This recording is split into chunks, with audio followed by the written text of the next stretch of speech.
রোহিঙ্গাদের জীবনমান উন্নয়নে ৬৫২ কোটি টাকার প্রকল্প। বাস্তুচ্যুত রোহিঙ্গা জনগোষ্ঠী ও স্থানীয় সম্প্রদায়ের জন্য পানি সরবরাহ, স্যানিটেশন এবং কঠিন বর্জ্য ব্যবস্থাপনা নিশ্চিত করতে ৬৫২ কোটি ৫৫ লাখ টাকার প্রকল্প অনুমোদন দিয়েছে জাতীয় অর্থনৈতিক পরিষদের নির্বাহী কমিটি। গতকাল চলতি বছরের শেষ একনেক সভায় অন্য ১৬টি প্রকল্পের সঙ্গে অনুমোদন পায় এ প্রকল্প।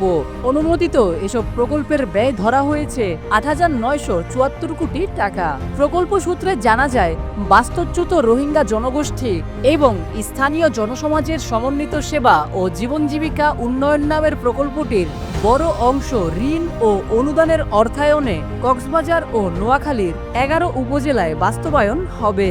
এর মধ্যে এশীয় উন্নয়ন ব্যাংক ২৩২ কোটি ২৮ লাখ টাকা ঋণ দেবে। এছাড়া ৩৬০ কোটি ৪৮ লাখ টাকা অনুদান এবং ১১২ কোটি ৭৮ লাখ টাকা সরকার যোগান দেবে।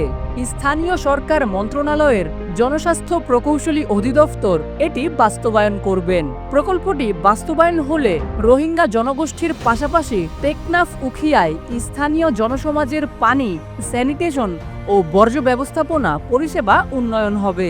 প্রকল্পের কার্যক্রমে বলা হয়েছে, রোহিঙ্গা অধ্যুষিত কক্সবাজারের উখিয়া থেকে টেকনাফ পর্যন্ত পানি সঞ্চালন লাইন, বিতরণ নেটওয়ার্ক এবং গৃহসংযোগ বাস্তবায়ন হবে ১২৫ কোটি টাকার। কক্সবাজারের ৯টি উপজেলায় ২০টি মিনি পাইপ পানি সরবরাহ সিস্টেম নির্মাণে ১২১ কোটি টাকা ব্যয় হবে।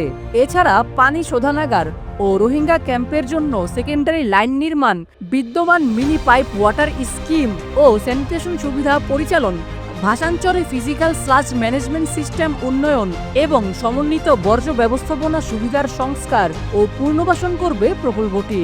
আগামী জুলাই থেকে শুরু হয়ে প্রকল্পটি শেষ হবে ২০২৮ সালের জুনে। এর আগে এই প্রকল্প থেকে অপ্রয়োজনীয় ও অযৌক্তিক ১৫টি খাত বাতিল করে প্রকল্প মূল্যায়ন কমিটি। উখিয়া, টেকনাফ ও ভাষাঞ্চলে রোহিঙ্গাদের বসবাস থাকলেও কক্সবাজারের বাকি ৭ এবং নোয়াখালীর সুবর্ণচর ও হাতিয়া উপজেলায় প্রকল্প বাস্তবায়ন নিয়ে উঠেছে প্রশ্ন। তবে প্রকল্পের আওতায় সব উপজেলাকে সমান গুরুত্ব দেয়া হবে না বলে জানিয়েছেন জনস্বাস্থ্য প্রকৌশল অধিদপ্তরের অতিরিক্ত প্রধান প্রকৌশলী এহতেশামুল রাসেল খান।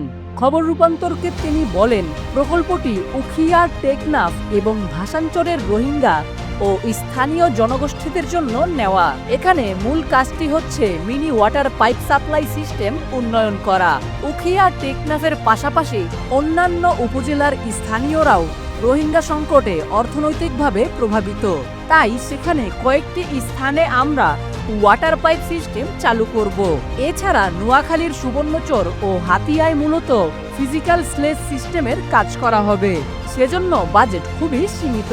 প্রকল্পের আরেকটি প্রধান কাজ হচ্ছে উখিয়ায় যে পানির সঞ্চালন লাইন আছে সেখান থেকে টেকনাফের রোহিঙ্গা ক্যাম্পে লাইনটি সম্প্রসারণ করা হবে। এছাড়া বর্জ্য ব্যবস্থাপনা সংস্কারের উদ্যোগ নেওয়া হবে। প্রকল্পটি মূলত এডিবির অর্থায়নে হচ্ছে, যার কারণে তাদের কিছু নির্দেশনা থাকে, সেটাও অনুসরণ করতে হয়।